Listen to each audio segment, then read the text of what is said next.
గతంలో మన తెలుగులో ఎన్నో మూవీస్ చేసినప్పటికీ మంచి ఛాన్సెస్ అయితే రాలేదు. బికాజ్ ఆమె చాలా ఫ్లాప్‌లు అయితే ఎదుర్కొంది.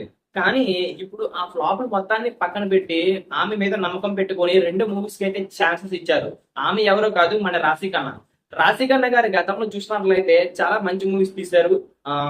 'ప్రతిరోజు పండగే', 'సుప్రీం' అదే విధంగా 'ఊసలు గుసగుసలాడే', 'జైలవకుశ' అండ్ ఇంకా సంథింగ్ మూవీ ఉంది. ఇంకో మూవీ ఏదో.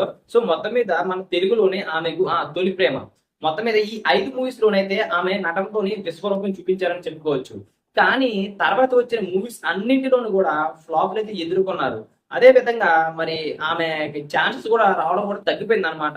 ఇప్పుడు ఎలాగైనా సరే ఆమె కెరియర్‌లోని మళ్ళీ ఇంకొక మెట్టు ఎక్కించేలాగా 2 మూవీస్‌లోనైతే ఆమెకు ఛాన్స్ ఇవ్వడం అయితే జరిగింది. ముందుగా మనం మాట్లాడుకున్నట్లయితే 'ఉస్తాద్ భగత్ సింగ్' ఒకటి, అండ్ తర్వాత ఊసలు గుస సారీ సారీ తెలుసు కదా మన సిద్ధు జొన్నలగడ్డ గారి తెలుసు కదా, అండ్ ఉత్సాద్ మన పవన్ కళ్యాణ్ గారి ఈ 2 మూవీస్ లోనైతే ఆమెకి ఛాన్స్ అయితే రావడం అయితే జరిగింది. అండ్ ఈ 2 రోల్లోనే ఆమె ఏ విధంగా నటిస్తుంది అన్న దానిపైన ఆమె నెక్స్ట్ మూవీ కూడా ఆధారపడి ఉంటుంది అని చెప్పడంలోనైతే ఎటువంటి సందేహం లేదు.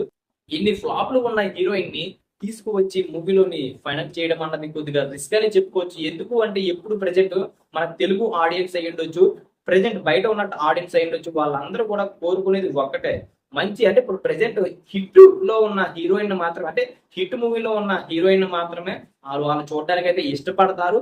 అంతేగాని అంటే ఫ్లాప్లు ఎక్కువగా ఎదుర్కొంటున్న హీరోయిన్ వచ్చినా సరే ఆ హీరోయిన్ కదరా మనం ఎప్పుడు చూసాం కదరా అనే విధంగా అనుకుంటారు తప్పించి ఆ మూవీకి వెళ్ళడానికి అయితే మాక్సిమం ట్రై చెయ్యరు. కానీ ఇక్కడ హిట్ లో అంటే బ్లాక్ బస్టర్ అందుకున్న హీరోయిన్ కానీ వెళ్ళింది అంటే ఆ మూవీలో ఆ విధంగా యాక్టింగ్ ఎరగదీసింది కదరా, అందుకే అంత పెద్ద బ్లాక్ బస్టర్ అయింది. మరి ఈ మూవీలో ఇంకెలా చేస్తుందో అని ఆ మూవీకి వెళ్ళడానికి అయితే ట్రై చేస్తారన్నమాట. సో ఇక్కడ మూవీ టీం రిస్క్ చేస్తున్నట్లయితే మనకైతే కనిపిస్తుంది. కానీ మర్చిపోవడానికి లేదు, గతంలోనే ఒక 5 మూవీస్ లోనైతే ఆమె యాక్టింగ్ తోనైతే ఎర్రగదీసేశారు. మరి ఇప్పుడు ఏ విధంగా చేస్తారో అనేది చూడాల్సి ఉంది. నాకు తెలిసినంత వరకు ఈ 2 మూవీస్ ఛాన్సెస్ కూడా ఆమె అమాంతం తీసుకొని ఆమె లోపల ఉన్న మంచి క్వాలిటీ అయిన యాక్టింగ్ మన ముందుకి ఇస్తుంది అని నేనైతే గట్టిగా అనుకుంటున్నాను. మరి మీరేమనుకుంటున్నారో కామెంట్ చేసేయండి. అంతేకాకుండా మీరు కనుక మన ఛానల్ ఫస్ట్ టైం వచ్చినట్లయితే లైక్ చేసుకోండి, అదేవిధంగా సబ్స్క్రైబ్ చేసుకుంటే ఇలాంటి మరిన్ని అప్డేట్స్ మీ వరకు రావడానికి అయితే ఛాన్స్ ఉంటుంది అనమాట. Thank you.